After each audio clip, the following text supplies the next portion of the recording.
I'm Tia Borden with Mining IR. Beside me is Mark Sales, CEO of First Class Metals. Mark, thank you so much for joining me this afternoon. Thank you for having me along. I appreciate it. We are wrapping up this conference, but I'm excited to hear about all the stuff that you have going on. You have a couple of projects, but first I want to know about First Class Metals. Tell me how you differentiate from other companies within the junior mining space. I think one of the key takeaway points for First Class Metals is although all our properties are in Northwest Ontario, we're main board listed in London. Okay. So we're trying to tap into, I won't say the novelty value, but there aren't many small cap exploration companies on the London Stock Exchange which are focused in Canada. And that was a conscious decision because obviously on the TSX and the TSV, there's hundreds of small exploration companies. So we just felt that we might try exploit in the nicest possible sense, the London niche. I love that. Now because you do have so many projects, let's jump right in. Let's talk about your flagship projects. They're mostly in Northern Ontario? All of them are in Northern are. Ontario, Okay. yes. We have a number of properties, but we have what we call the big four. We have 4 properties which we made a very public statement at the beginning of the year that we wanted to bring these 4 properties to drill ready status. The last one of the 4 we're currently stripping, which will mean that we've achieved, I feel, that goal. And the other stated aim of the company was our intention. I didn't want to say we would, but it was our intention that we would drill one of those properties this season.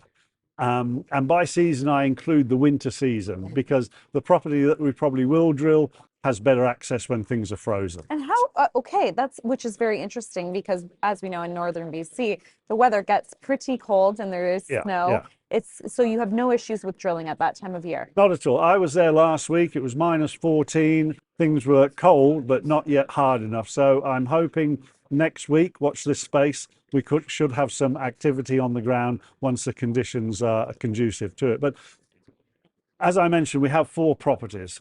Our backbone is without doubt gold exploration, but our focus at the moment. I was going to ask, what is that beautiful piece of rock you are holding? It's part of a pegmatite, but the green in it are spodumene crystals, and that's where the lithium is held. Okay, it's absolutely stunning. Yes, and we've got quite a lot of it, and we're really excited about this. We put out a press release yesterday, ore grade material in this. Okay. So we've done channel sampling, obviously grab sample prospecting, and now we want to do some drilling to give us a third dimension. So what does that mean for 2024, going into the new year for you? What it means for 2024 is we will go to the market and raise funds to do more work on the Zigzag project, but also our other 3 key projects are gold based, and gold is coming back. I mean, okay, it's not always a favorite, but it's always going to be there. And we have one project, our North Hemlo project, where we've identified a 3.7 kilometer trend, and we have an almost 20 gram grab sample on that trend. It's a new discovery. It's we believe the highest grab sample ever taken in the north limb of the Hemlo Greenstone Belt. Another one of our properties is focused around a historic gold mine. It was closed down in 1905, but it had some phenomenally high grades. So we're excited about that one too. And the fourth one of the big 4 is our Essa property, on which we've identified a shear which has similarities to the shear that hosts the Hemlo gold deposit, 23 million ounces, so that's not too shabby. And it's 4 kilometers long, and we've taken over 1,000 soil samples which have proved a robust gold anomaly along that shear. So we've got 4. We did a fundraise last week which gave us enough funds to do a small drill program on Zigzag and carry us through to next year when we will be doing a short form prospectus. So you're in good financial health. We're good at the moment. One of the disadvantages, I might say, of having a main board listing is you can only issue 20% of your shares in any rolling 12-month period. So at the moment, we've got a modest market cap of about 6 million. We've suffered in the markets. Everyone's suffering in the markets. So it would mean that with that 20% cap, we wouldn't be able to raise enough money to fund even modest exploration activities next year. So after 18 months, you can do what's called a short form prospectus, and that would be 29th of January. And then we will go out to the market and hopefully raise a substantial amount to do further work on Zigzag, as well as on our other gold-focused projects. Can you tell me about your partnerships with First Nations and what you're doing to maintain environmental sustainability? The First Nations is something that's quite dear to my heart. We put out a press release on Monday saying that we'd signed an exploration agreement with Netmazagami, which is the First Nation group that holds one of our gold projects in their traditional lands. And they gave us a quote to put in the press release, which said, companies wishing to operate in our traditional lands should follow First Class as a role model. So I feel that we have engendered good relationships with the First Nation.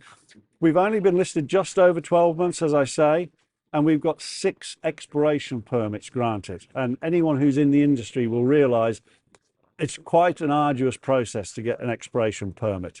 Some people have waited over a year for one, and we've got 6 in less than a year. So I think whatever we're doing with the First Nations, we're doing it right. And when I first started as CEO with First Class, I felt I'd be able, with all due respect, to fit the First Nations in round the technical side. No, it's the other way around. It's the First Nations come first, and then I help support the technical side. So it's really, the First Nations are our ESG. Yes, of course, as a public listed company, we have the company handbook with all the rules and regulations favouring employees and employers. But the First Nations is really where our ESG is at. Mark, what are you doing to maintain thorough communication with your investors and shareholders? It's tiring. James Knowles, who's the executive chairman, he runs our Twitter and LinkedIn accounts. And even when I'm not out in the field, I'm doing little recordings of myself or videos of myself, trying to explain what we're doing, how we're doing it. And yes, when I'm out in the field, we do live videos of me looking at rocks and on the back of four-wheel drives. And those are put out very regular, almost maybe too regular, on Twitter and LinkedIn. Obviously, we have to be careful about any price-sensitive information, but we try and keep the shareholders, the investors, up to date. And I enjoy doing it, yeah. What are you most excited about for the year to come? Obviously, we're excited about Zigzag and the lithium because everyone's crazy about lithium at the moment. We've had a number of calls, predominantly from Australian companies wanting to joint venture our lithium project, but we want to do some drilling on it first to value add. I think I'm excited, notwithstanding Zigzag, on 1 or 2 of the gold properties because I think they have the ability to attract a big investor, a big company. And they would be new discoveries. I mean, there is also the excitement in Northwest Ontario at the moment. We have a joint venture agreement with Palladium One. They've been doing some drilling on our North Hemlo property, and they've been having some stellar results as far as the nickel and copper is concerned, and they're continuing that work. So we've got work going on for us, even though we're not doing it. I think we've got exciting potential which could capture the interest of majors on our gold properties, and of course we already have captured people's interest on Zigzag. So I think it's potentially an exciting year for us, and we're looking at a possibility of joint listing in Canada as well. Very exciting. You have a lot to look forward to in the coming year.